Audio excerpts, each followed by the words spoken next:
Folks, hello and welcome to the Naren show. If you're interested in fitness, health, bodybuilding, strengthening yourself, this episode is the one to look out for.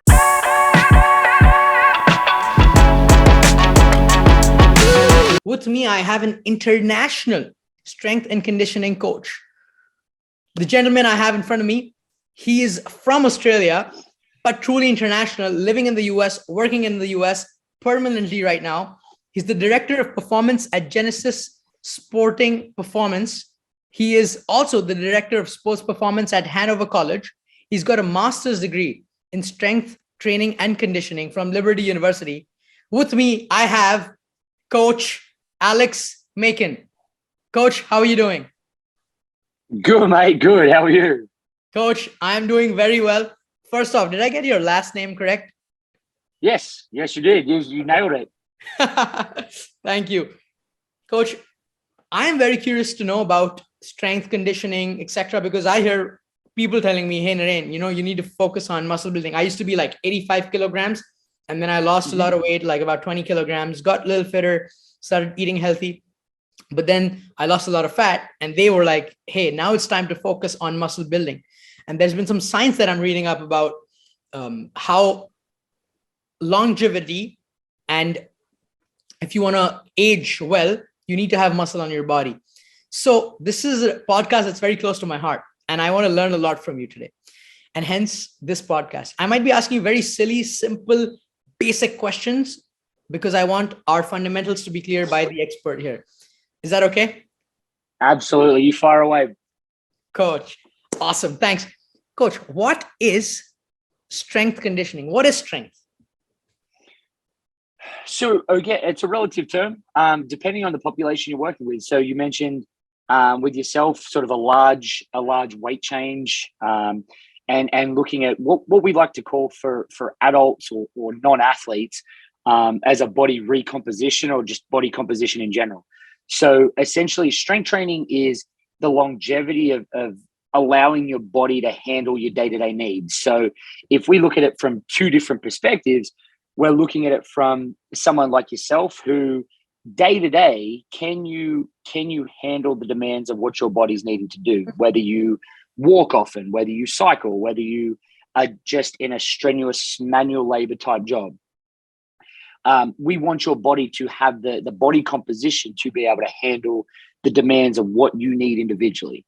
If we look at the other side of strength and conditioning, a major area of what I do at Genesis and what I do at Hanover is strength and conditioning for performance, which allows you to hit a ball further, which allows you to run longer, which allows you to run faster. Again, the demands of what your day-to-day entails, we're looking at strength and conditioning from an injury perspective. Can we increase your body composition to ensure that the muscles surrounding joints, the ligaments, the tendons, they're all durable enough to handle the demands of what you need on the sporting field. If we look at in terms of adult or non-athlete performance, can you walk up and down stairs without becoming short of breath? Can you go and have something one-off? A few of my clients like to water ski. They'll do it once a year and spend 364 days hurting from the one day a year that they actually that they actually water ski. So all of these basic things that we kind of take for granted, and in the Midwest, as you're fully aware, a lot of farming, a lot of physical, intense manual labor. So ensuring that you can handle, your body can handle the demands of what your day-to-day tasks are. Wow. Coach, when you say body composition, what is it that you look at, and how do you look at the body in like what portions, like fat, muscle, etc.? How do you break it up in your head, and how do you look at the body?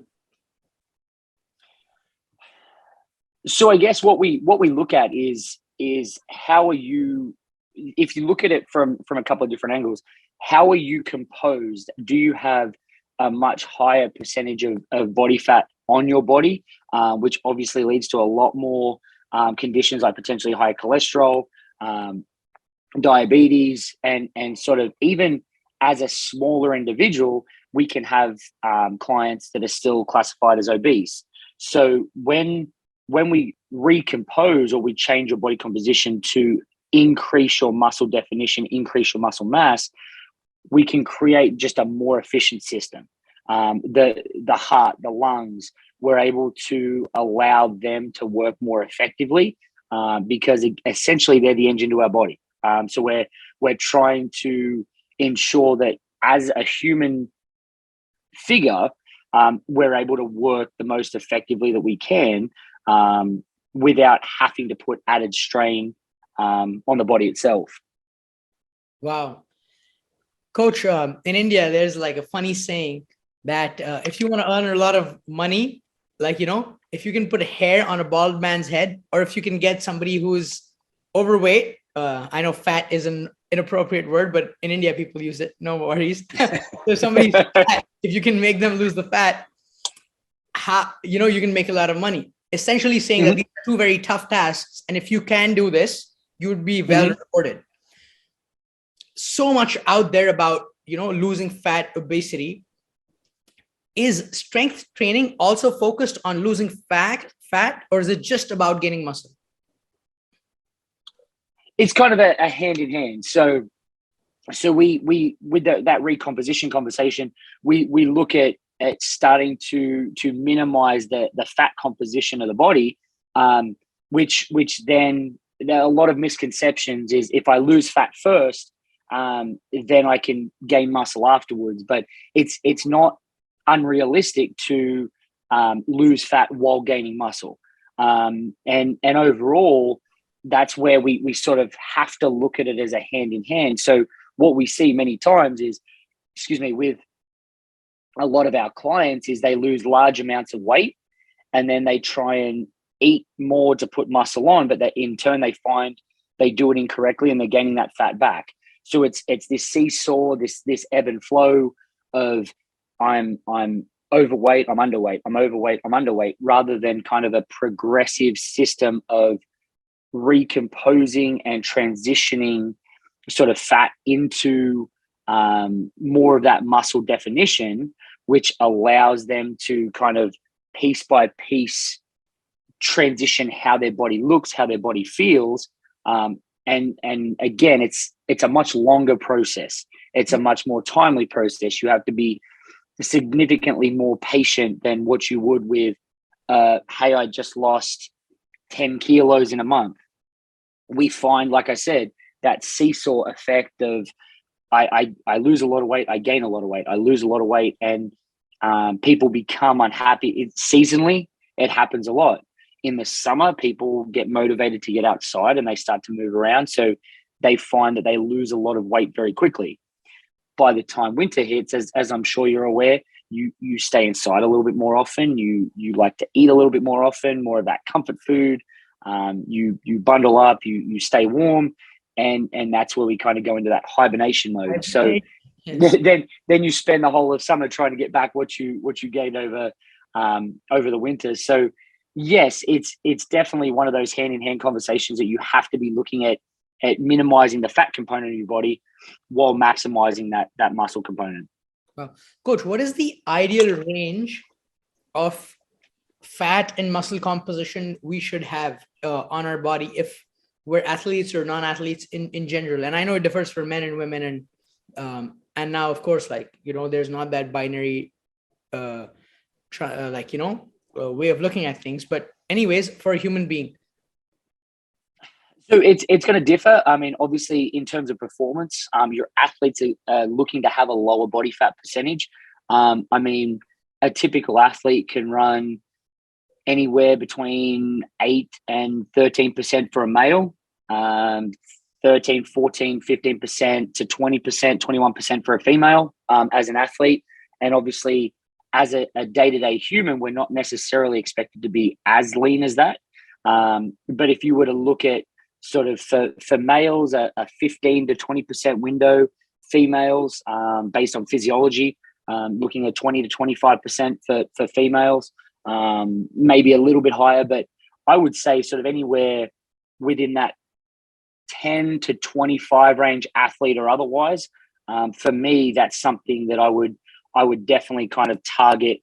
But the leaner you are, the more effectively we can just work as a general system for the body anyway. Yeah.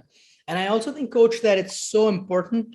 When I went through my transition of health, I've always been a little chubby and chubbier, and, overweight. And when I lost a bunch of weight, I realized that it's not just about the looks, but also about how much energy you feel within yourself throughout the day. It's also about how healthy you are in terms of how often you fall sick or not. The other day, I was reading a statistic that if you're obese, it's 7 times more dangerous than smoking a pack of cigarettes, a day. So obesity comes with a lot of other complications, and it's just not about the looks, but it's also about the healthcare crisis that the world is going on, that's going on in the world, like the insurance amount that we're paying, etc. So it almost becomes a big responsibility for us to start taking charge of our health, which I luckily stumbled upon. Of course, I was lucky to go through that transition. It's not so easy for everybody. Yes, no, absolutely. So, and that's one thing. Whether, again, going back to, my ability to cross over between, say, non-athlete, athlete in terms of health and physical performance and things like that. I mean, it's a very holistic approach, which is a very generic word. But again, if we look at mental health, if we look at general health for individuals, body composition and either obesity or being underweight even becomes a large player in how well you feel mentally day to day. Obviously, there's a lack of self-confidence. There's lacking in what you feel in terms of positivity. So if I'm overweight, my self-efficacy or my self-confidence really does take a hit. And again, not diving too deep into it, but we look day to day, we're seeing a lot of well-known figures who are promoting this very lean, fit, well-developed, well-toned, muscular physique, and we kind of try and hold ourselves to this not unattainable, but very sort of high level scope of what we should look like. Now, a lot of my clients that come in here, we like to promote to them, can you get out of bed without your knees hurting? Can you walk up the stairs without being short of breath, as I mentioned? Performing those day-to-day tasks, yes, but also it's a very well-rounded approach that if you're feeling better, confidence goes up, you have more of an ability to just want to do day-to-day tasks. So again, being able to simply walk around without a shirt on. I mean, that's something that you see a lot of people with a big hesitation. I mean, wanting to make sure people feel good about the body they're in, because you and I may never look identical in terms of our body physiques. But what I look like doesn't affect you and shouldn't affect you. What you look like shouldn't affect me. And that's something I think we all too often compare to what person B, what person C look like. Right. And it becomes a very superficial aesthetic mindset. Whereas I say, okay, do you feel good in a day? Yep. I have no back pain. I have no knee pain. I don't struggle to breathe when I'm walking around the city, when I'm walking around wherever. And it becomes a much deeper, a deeper factor than the aesthetics of it all. Wow. Coach, I want to talk to you a little bit about your story. Like, what got you into strength and training coaching, and what's been your journey with, fitness, your personal story? Yeah. So I guess mine started, coming over to the US, I realized I was a late bloomer in terms of the physical side of things. I was probably 5'10" when I was sort of finishing high school. I was about 60 kilos soaking wet. So a very skinny, lanky, unorthodox individual, but I played soccer. So it was one of those things that I always liked to run. I always like to do push-ups and pull-ups and all the body weight sort of exercises. And then coming over to the US as a freshman and starting to understand the game of football that is in the US and how to sort of manage that, I found weightlifting. And at first I did it very, very wrong. I lift heavy all the time, and I found that there was exercises that I liked that I did way too often and to a detriment, kind of caused some issues as I was doing it the wrong way. But I was always the guy that enjoyed the fitness sessions in the morning. I always enjoyed the strength sessions before we trained. So I started sort of thinking about it, and I became a personal trainer in Indianapolis, and started working with a population of adults and athletes, and sort of found that there was a big difference between how I was training these individuals. And for me, when I played at the level I did, and that allowed me to keep up with the other guys who were probably much more naturally talented than what I was, I wanted to be able to do that for the other athletes. And in a lot of sporting teams, I think one of the misconceptions is that everyone loves to lift weights and everyone loves to take part in that strength and conditioning. But I think understanding that I was one of the few who actually enjoyed that, now being able to promote that strength and conditioning. Look, you love playing cricket, you love playing football, you love playing baseball. I can help you become better at that. You love riding a bike. Let's make that a little bit easier for you. So as my journey progressed, I understood the influence that it had on myself as an athlete, and how I could sort of filter that through to my clients and my athletes now. Because at Hanover, once they finish their career, what can they do to stay in shape when they're working 10 hours a day at a desk? And it's a very sedentary lifestyle. Can we promote just healthy living, and having them be able to enjoy being in a strength and conditioning environment without just walking on a treadmill, or understanding training a little bit more? And I think that's kind of why I got into this field. Is it was such a big response for me, and helped me with my confidence as well. Playing against men, playing against bigger individuals, it gave me the confidence to compete. And I think that has sort of stayed with me as I promote that to my athletes, and staying in shape, running around with my little dude right now, staying in shape to be a parent and an athlete and a coach. So, yeah, hopefully that answers the question. Yeah, that's awesome. It's like you found the benefit for yourself and you're like, wow, this is great. It worked for me. Now I want to help others be able to feel this way and enhance them in what they like. This is an awesome answer, Coach. Yeah. Absolutely. Yes. Wow. Coach, what are some big mistakes? You mentioned, you learned a lot from your mistakes when it comes to strength and conditioning.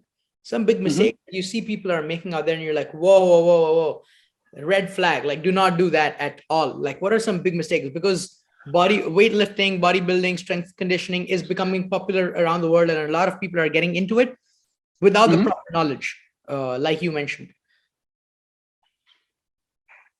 I guess my biggest thing would be the promotion of strength and conditioning. So we look, again, like I mentioned, with the aesthetic kind of thing. You see someone on a fitness magazine, or you see someone in a fitness video, and you feel that this program that they put out. So Alex Makin puts out this strength program, and you can look like this in 60 days is something that I think we fall into the trap of. We see that immediate gratification, and it's I need to look like that yesterday.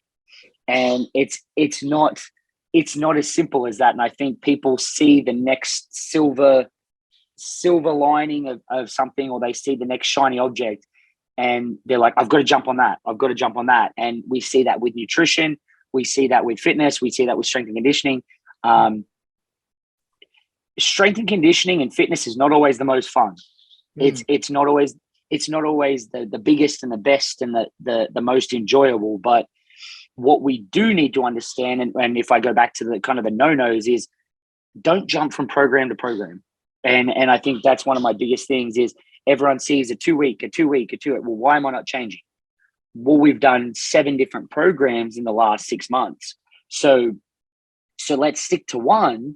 It's about 8 weeks before you really start to see some significant body composition changes. So if we talk about that 2-week program change, you're cutting yourself short every time you do that 2-week. So I guess one of the big no-nos, as I mentioned before, is stick to one thing, ride it out, be patient, because the longer it takes you to achieve that, the longer you're going to maintain what you've gained in that program or in that fitness component. So if it takes me 6 months to get to the body composition I want, it's going to remain longer on my body than if I was to do that in a month, say, for example. Wow. Coach, this is an interesting question I have in my mind. You have multifaceted responsibility. So you probably train clients that are older, like, older adults in their 40s, 50s, maybe. And then you also train these college going kids. And there's a generational difference that they have. And they say that our generation, the millennials and Gen Z, all of them, we're much quicker to switch. We don't know commitment as much. This is something that I hear in India and maybe in the US too. It's tough for us to stick to one thing, especially in the social media game. In the Tinder zone, even one person, you got to swipe, you can do left, right, and on Instagram, constantly strolling. Do you see a difference in how the adults that you train and the young people that you train in their focus and ability to stick to a program? Or is that kind of a human nature, you would say, in general, to want quick results and, wanting to change programs every 2 weeks? A little bit of yes on that one. But for the most part, so a couple of my older clients are anywhere in their 70s. So it's one of those things that I think their understanding of I've been there, done that, I've done the wrong things, is something that allows them to be a little bit more patient with a lot of the training components. So at any given point in time, I can have 6 athletes and 6 adults that I'm working with. And within that range, I may have an athlete that's 11 years old. I may have an athlete that's 18 years old. I may have an adult client that's 25. I may have an adult client that's 70. So it's all about how you respond, and the programs I write for the athletes, I will say, are very dynamic. You're changing lifts, not programs. It's still part of the same program, but for me to say it's a certain type of squat, we're going to mix that up every week, because you're 100% correct. Athletes like to see changes. They like to see differences. They like to see, well, what's next? And sometimes you have to meet them in the middle, and you give them that dynamic mentality while keeping it under wraps, that you're actually getting exactly out of them what you want. Whereas, say, the older clients, they come in and they say, I just want to tie my shoes. And they will work and they will work and they will work and they will do the same program over and over and over again until they tie their shoes. And it's a very different mentality, but I think it's a mentality that keeps my focus in the field. And like I said, 1 minute I can be working with an 11, 12, 13-year-old who wants to do 47 exercises in 7 minutes. And I have another client who has been on the same program for about 4 or 5 weeks, but we're still seeing results for each of the different populations. And that's kind of, as I said, meet them in the middle. I also have athletes who break the mold.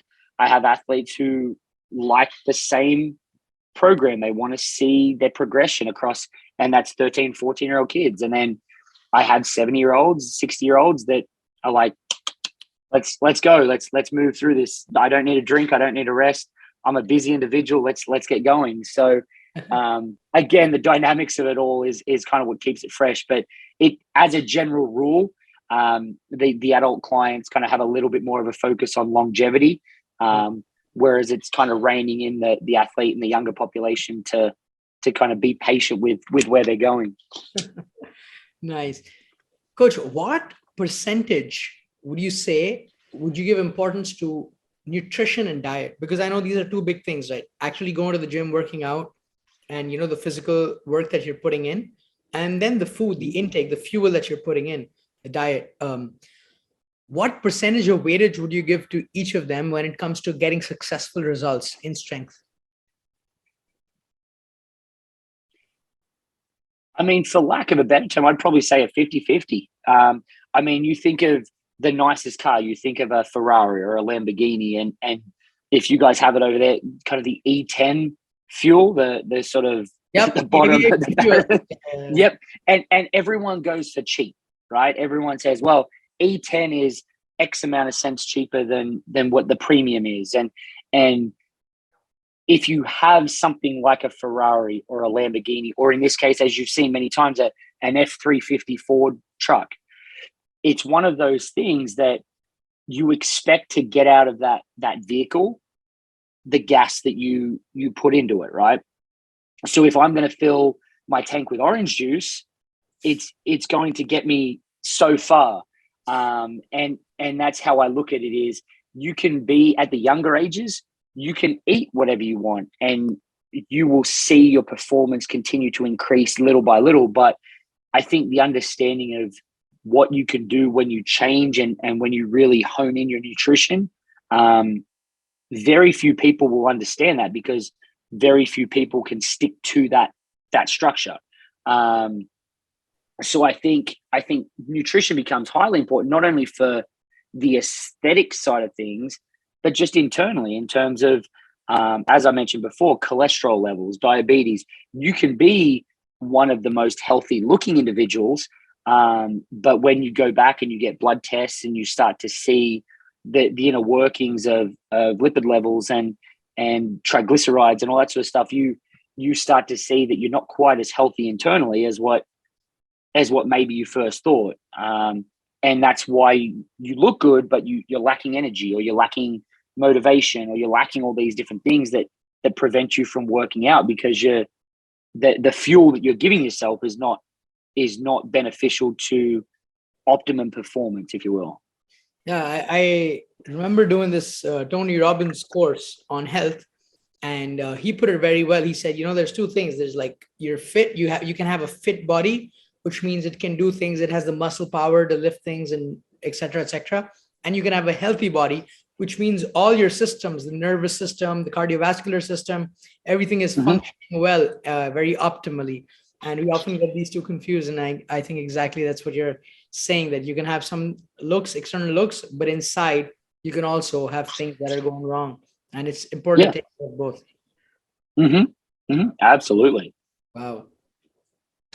Coach, how do you motivate people to do what you want them to do? Because I know this is a big challenge. You can prescribe somebody a program, but seems like, you at the position that you are, you've been through the works and training people, getting your hands dirty on the ground, speaking to so many individuals.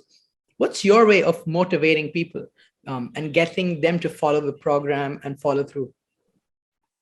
It's tough sometimes. It's definitely tough sometimes, especially 6 a.m. on a Monday. Definitely has its hindrances. But I think going back to my point of meeting your client, meeting your athlete where they're at, and understanding one. So when I bring someone in, into Genesis and we start them off as a client, or when I bring an athlete in, when I'm talking to an athlete at Hanover, what I like to do is sit down and establish goals. So we work 12 months out. Where do you want to be? And then what we do is if it's an event, if it's a body composition goal, we have, I typically write down 3 physical performance goals. So what you want to achieve, maybe for an event, you want to run a 5-kilometer race. You want to do a bodybuilding competition. You want to be on the all-star team for baseball. What we then look at is, where do you want to be physically? So again, do you want to be leaner? Do you want to have stronger legs? Do you want to have a stronger upper body? And And things like that, when I put the questions back onto you, we sit down and we look at, all right, Naren, we've had 12 months. And within those 12 months, we backtrack and we say, all right, at 3 months, 6 months, 9 months, 10 months, whatever, these are your goals to achieve what we want to in 12 months. And when a lot of people come to me, it's an investment, right? So they're investing into their health, they're investing into their performance. So obviously monetarily, you're giving money, you're giving a substantial amount of money to invest into something that you want to see a return on. So in one way, that motivates some people. In another way, some people aren't too fazed by that. So it's getting them to understand why they're coming in and kind of getting them to provide me the reason. So every time we have that conversation and maybe they don't turn up for a session, or maybe they miss a week because they've just lost track of time. It's me holding them accountable and creating that relationship that now their accountability is on themselves. Because at the end of the day, if they say to me, sorry, I didn't make it in, that doesn't affect me. Monetarily, maybe it does, but from an individual standpoint and getting healthier and understanding their own body, that, like I said, your body doesn't look like my body and vice versa. So I think having them hold themselves accountable and essentially eliminating excuses. So you didn't come in because you didn't have time. Okay, well, why didn't you have time? Well, I sat down longer than what I should. Okay, so you had time, you just chose a different route of what to do with that time. So not yelling, not being a drill sergeant, not saying I'm disappointed. It's as I said, finding that right balance of how do you and I communicate, and basically saying it's on you. Your responsibility as an adult, as an athlete, and I do this to my 11-year-olds. When they miss a session because they overslept, well, mum and dad didn't wake me up. You're at an age where if you want to do this, you set your alarm and you can get up by yourself. And I found a lot of them have responded really, really well to that. So it's as I said, meeting them in the middle, having them hold themselves accountable, because these are goals that they want to achieve. And sometimes you find that they don't. It's just, if it's not a 1, 2, 3 on the priority list, then when it becomes a 1, 2, 3 on the priority list, come see me and we'll get it right. Yeah. Wow. That's so nice to hear. And I love that you said it's about meeting them where you are and then creating a way. It's almost like you're becoming a mirror for them to create this atmosphere of self-accountability, and you're just navigating that process for them where they can hold themselves accountable through you, which is yes. Awesome. And look, that's, as a personal trainer, as a strength coach, I may get them for 4 years in the college setting. I may get these guys in here as a client. They may say, I've got a 6-month window that I can train. Whether it becomes financially not possible to do down the track, as a trainer, you need to train people to be able to do this on their own. And if we can do that, it's not a reliance relationship. It's a true kind of a balanced relationship that you're teaching them life skills, if you will, to then leave here and do it on their own. Not dissimilar to parents and their kids, right? You traveled overseas at 17 years old. Your ability to live by yourself and be a mature adult at 17 is probably a very close balance to what you were taught as a young kid, and being able to fend for yourself and that sort of thing. So it doesn't change the older we get. Wow. What important does the mind hold when it comes to strength and training conditioning? Because most people used to think, it's just about lifting weights and it's about, enhancing your body. But a lot of latest scientific research is showing like, wow, how you're mentally is totally affecting and changing the game of how you're performing and how your body is. So what are your views on that? And what are some things that you do to enhance the mental focus and capability to get results? Yeah, absolutely. So let's say, for example, we go on a very basic cognitive level. One of the examples that I can use is when my athletes come in, a lot of the times we're going to use some sort of brain training. Okay. A little bit of fun. If it's 6 a.m. and they're coming in before school, or if it's, 4 o'clock and they're coming in after school, they're not going to be fresh. And that's kind of the nature of the beast.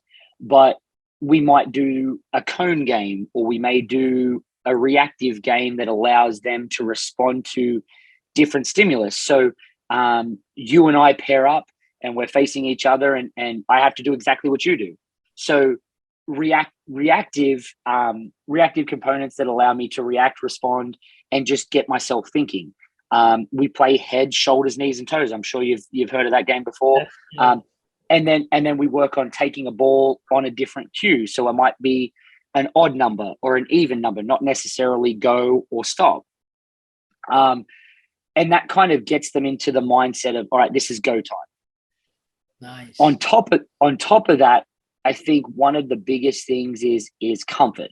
And a lot of the athletes, you put them on a soccer field, you put them on a football field, you put them on a baseball field, you put them in their comfort zone, and they have no problem being confident in performing a task. A lot of time when they come in here, this isn't their comfort zone. So creating an environment that they feel confident to both succeed and fail is really important. So, hey, try this. I'm here. If you fail it, we'll try it again next week. Failure is not a bad thing. And I think a lot of the time when we look at, if we go back to that mental component, performance anxiety, you see a lot of professional athletes who they're a rising star, and suddenly they get to the big stage, or they get to whatever their big stage is, whether it be high school, whether it be professional, whether it be elementary school. And they start to freeze up because they lose that ability, that confidence in their ability to perform the task. And that's one of the things that if we can get them in a comfort zone that's outside of their regular comfort zone, confidence begins to grow. Repetition, obviously, the cliche comment, 10,000 hours to master a task. And having them understand that the more they put into the smaller components, preparing their body, eating well. If I go out and have a big old bacon and egg roll before I go and play soccer, it's probably not going to work. Something deep fried is probably not going to sit too well in my system before I play. But understanding that all these little components that it's all right, I'll just push that aside, can be a 1%, can be a 1% in terms of preventing, well, I had a couple of beers on the weekend, so I probably shouldn't go and train because I won't feel too good. Or I ate poorly this weekend, so I don't want to go and face my trainer. Getting out of these moments of this little thing and this little thing don't mean anything, because when you pair them together, it becomes a big factor in whether it's performance or just finding an excuse to not do something. So, one, creating a comfort zone. Two, creating an enjoyment. Like I said, making this for yourself. Is this a 1, 2, 3 in terms of your priorities? I have to go to work. I have to sleep.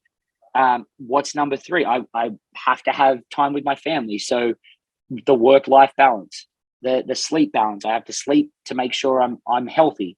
And then that third one is I want to do this because it enhances the other two components. So again, make it fun for them. That's always my main goal.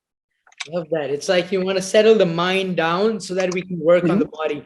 If the mind is not settled, either through the comfort zone, etc., then it's going to play its own games, and then you won't be able to perform. So I think this is so well covered by you. That, it's about using ways to calm the mind down, because a calm mind is a strong mind, and then you can work on other things. Mm-hmm. Definitely. Coach, you have a 4 a.m. alarm. So tell me about your day. How does your day typically go, and what's your schedule like during the day, during the week, and what's your program or training like? Of course, not the details, but in general, what do you like to focus on when it comes to your health and your body? Yeah, absolutely. So I think one thing I've learned about a busy schedule is stop overthinking it. And I still like to think, albeit I'm a lot older now, still like to think that I train like an athlete, and I still demonstrate things to the exceptional speed that I used to. Not the case, but I'd like to think so.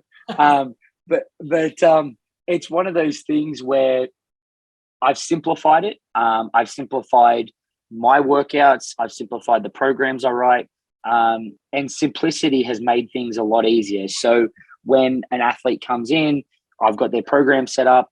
It's not anything crazy. It doesn't force them to think any more than what they need to. The alarm goes off at 4, sometimes 3:30, so I can get a workout in before work. And it's just for me, it's my mental training. And I think it's important for me to hold a schedule of some kind, because as a coach and as a trainer, and as what I try and promote to both my athletes and whenever I have assistant coaches, is when your goals are in check, it's much easier for you to ensure that your athlete and your client goals are in check. So it may be a case of me getting one main exercise and a couple of accessories that may take me 30 minutes. I get in, I put my head down, my bum up, and I just kind of get the job done. It's one of those things that if I can designate that time, I feel mentally I'm a lot more fresh when it comes to playing with my family and having fun times with my wife and kid. But also I enjoy training a lot more. That I actually listened to a really good podcast, Keir Wenham Flatt and Brett Bartholomew, two kind of very well-known coaches in the industry. And Brett Bartholomew kind of made the comment that we potentially have as trainers the resentment of our clients because we're making their lives healthier, and then they get to go and spend time with family, and they get to go and have vacation and holidays, and we're training them for all of this. And then we don't get to do it ourselves because we're doing that for the next person and the next person, and the next person. And I think having a good balance of training myself for the mental components as well as the physical components allows me to kind of balance that out, and having time to not have scheduled exercise and having time where it's just a case of going for a walk, and understanding fitness, health, strength and conditioning as more of a well-rounded topic rather than I have this program, I have to hit 90%, I have to hit 95%, when sometimes that's not on the cards. And I dare say, busy days for yourself, if I said you have to hit a certain weight today, there's days where you look at it and go, that's not going to happen. Yeah. And it's kind of just playing that by ear. Correct. Wow. It's amazing that you said you keep it simple. I heard this amazing quote: complexity is the enemy of execution. If you want to execute something, keep it simple. As soon as you make it complex, it looks really good on paper, but doesn't work, is not executable. So exactly. And I will say now I will bring a name in, Matthew Wilkerson. You may have heard of him once or twice before. Good mutual. Yeah. So he and I, when we have time, we won't ask him on this topic, but when he and I get the time, and we kind of hold each other accountable when we do get the chance to work out, and I think he makes a workout fun as well, and I will call him out on that one, that he is really fun to work out with. And just don't ask him anything about squatting after I visited his place. So he and I have a really good relationship. As I said, when we do get a chance to work out, and workout partners are quite one of the things that can kind of have a really big effect on that.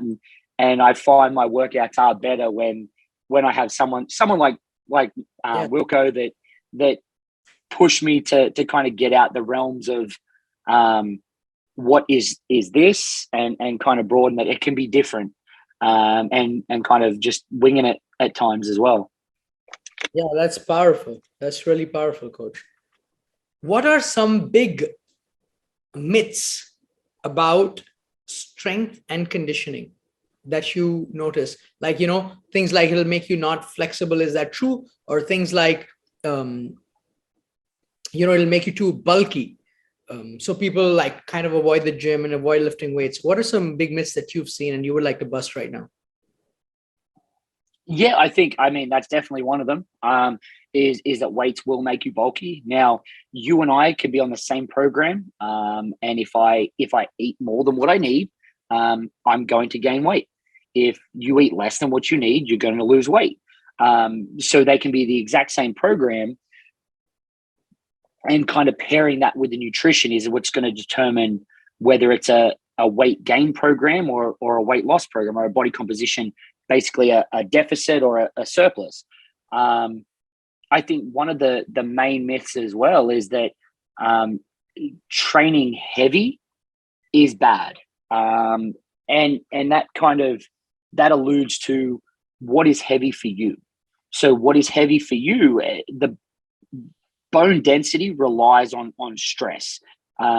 So training heavy relative to what you can do is going to be effective for bone mineral density and increasing that density as we age.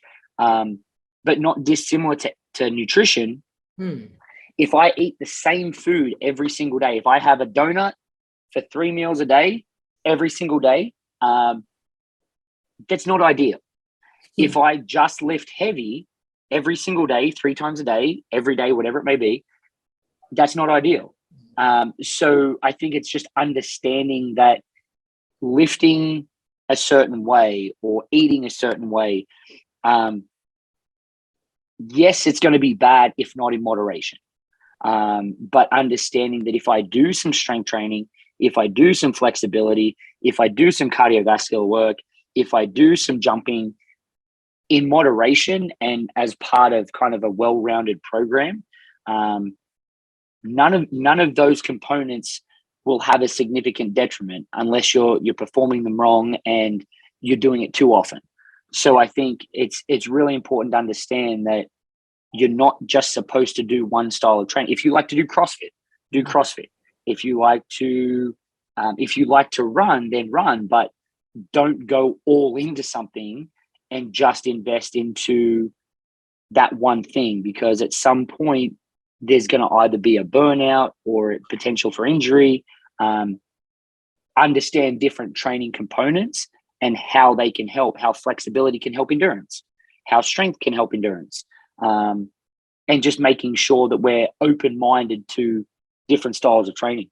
Yeah, even here, variety is the spice of life. I mean, when it comes to food, if we're only eating one kind of fruit or one kind of vegetable or one kind of grain or one kind of meat every day, it will not give us nutrition. We're designed to have a little bit of different types and mix and matches so that we can cater to all different minerals and nutritional needs in the body. And maybe same with strength and conditioning and developing the physical body. Absolutely. Yeah, no, that's 100% true. Yeah. Coach, we're heading towards the final leg of questions, and this is what I want to end with and discover. So you wake up at 4 a.m. typically. What time do you go to bed, and how long is your day?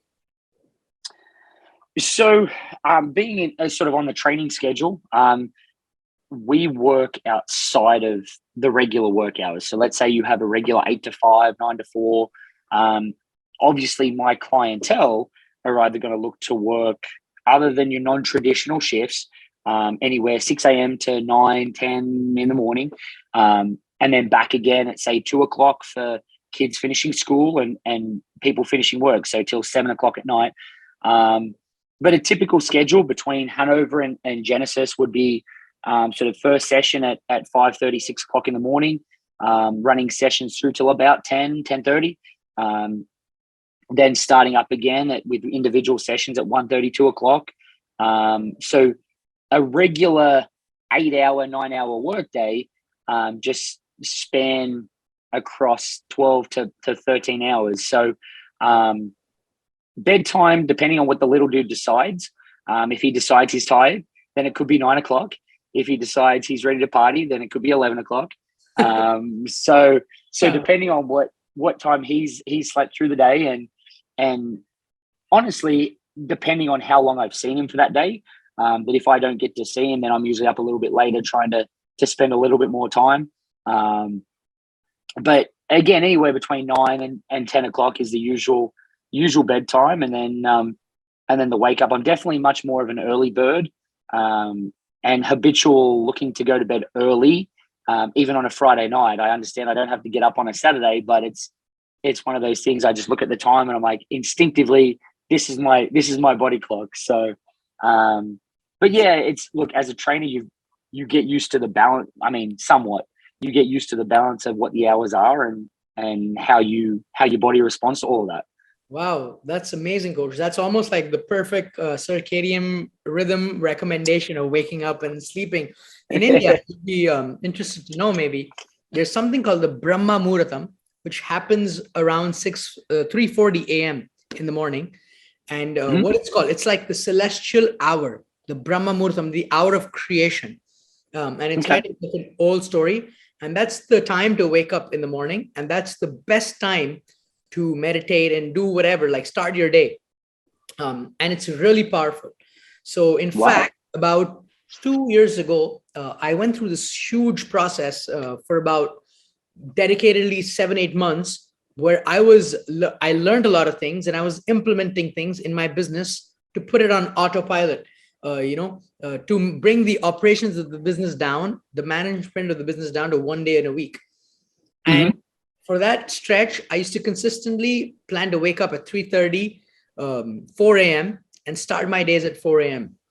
so that I could be so much more efficient and work. And I saw a drastic difference in the way I was, in the way my energy was, and in the way I was able to implement everything, and the creativity that I had in my mind to be able to implement. And successfully that happened. And I think there's so much of power to waking up at 4 a.m. People say 6 a.m. great, 5 a.m. great, but I think there's something magical about like 4 a.m., 3:30, 4 a.m. Yeah, absolutely. Amazing to hear that you do that.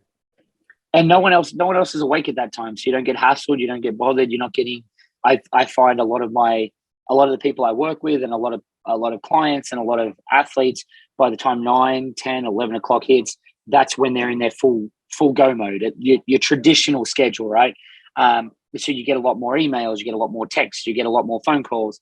But for that 3, 4, 5 hours, it's very laid back, it's very productive. And again, if a work day for me could run from, I'm actually kind of in it right now, is 6 a.m. to 12 p.m. Over the summer, because we're trying to beat the heat over here, and I'm sure you're not dissimilar. It's one of those things that I get all my clients or my athletes in before noon, and they like to go and enjoy the river. They like to go enjoy lakes. They like to enjoy being in air conditioning. And that for me, if I could do my 6 a.m. to 12 p.m. every day, that would be the balance right there. So, Coach, this is amazing to talk to you, to hear from you, and learn about strength and coaching from you, from somebody who's such an expert. Thank you for enlightening us in this topic. Anything you want to say finally, or any questions you have for me? No. Hey, we're Genesis Sports Performance in Madison. Look us up on social media. A Makin strength coach, or Iron Panthers for the Hanover population. But look, feel free. I've got multiple emails on both Hanover and Genesis websites. So don't hesitate to reach out and connect. I'd love to, just like you and I did. That was excellent. Coach, what a pleasure to talk to you. Thank you so much for a great podcast. Not a problem, mate. Have a good one. Thank you.